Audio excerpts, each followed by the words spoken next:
Hello students, today's discussion beyond budgeting. Kumaraguru is there to present beyond budgeting. It forms part of budgetary control, new scheme, CA final, strategic cost management, financial management. Beyond budgeting is a very famous question, frequently asked question also, and more important for your case studies. Over to Kumaraguru, please come. Hi all, today I am going to speak about the topic beyond budgeting. And then beyond budgeting, first of all, why there is a thing called beyond budgeting came to overcome the limitation of the traditional budgeting. First, we need to know about what are the limitations in traditional budgeting. First, it's more time consuming and more costly, and then tax little value, and then it's often act as a barrier to change, and then it's developed and changed usually annually only it is being done, and then makes people feel undervalued, and then it mostly focuses on cost control rather than value creation. To overcome these So things this is probably you can take it as the limitations of the traditional budget. budgets. To overcome the same, Beyond budgeting came into force. Very good. It actually act as a tool to overcome this.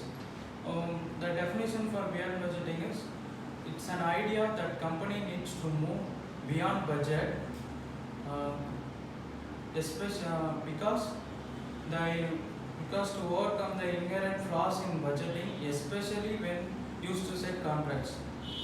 It's been argued that techniques like rolling forecasting and market targets can take place of the traditional budgeting. Let me take you to the characteristics of beyond budgeting. First of all, key performance indicators can be incorporated in the beyond budgeting, and then benchmarking can also be incorporated, and then it encourages the innovation culture in the company, and then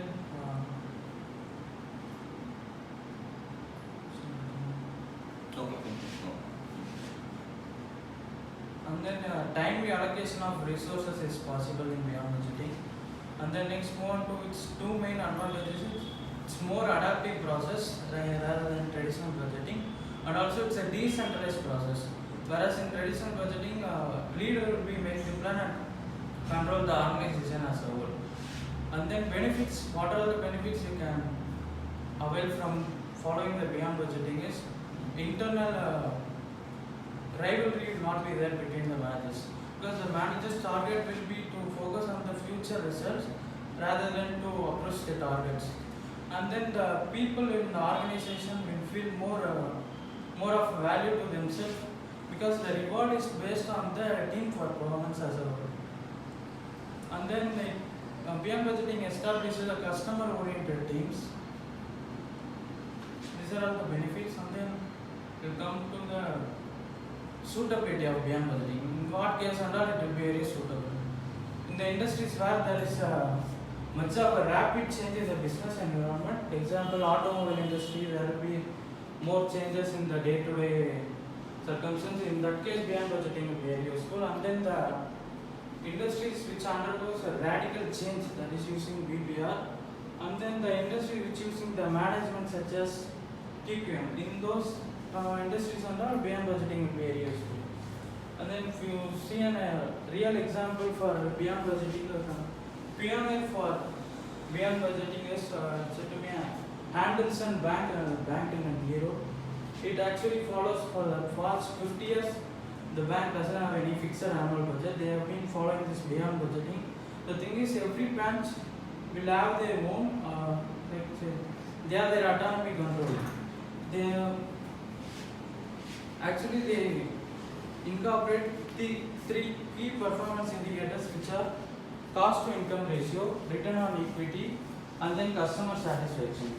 These three key performance indicators should be optimal performance.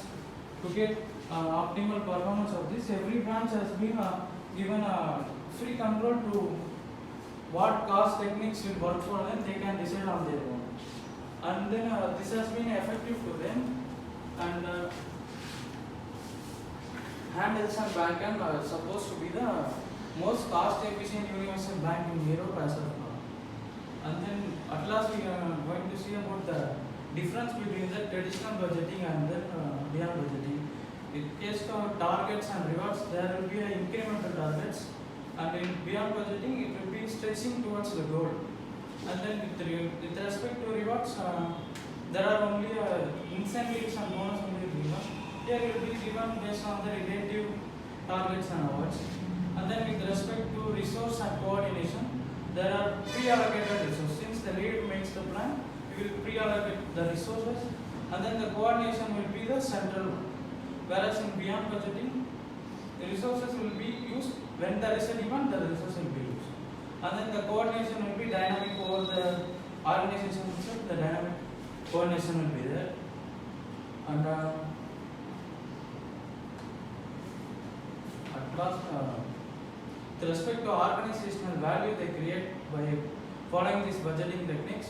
In traditional budgeting technique, the organization will focus on managing the numbers, whereas in traditional budgeting, it focuses on value creation. And that's the part.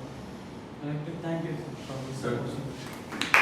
So, when compared to traditional budget, zero-based budget is more important.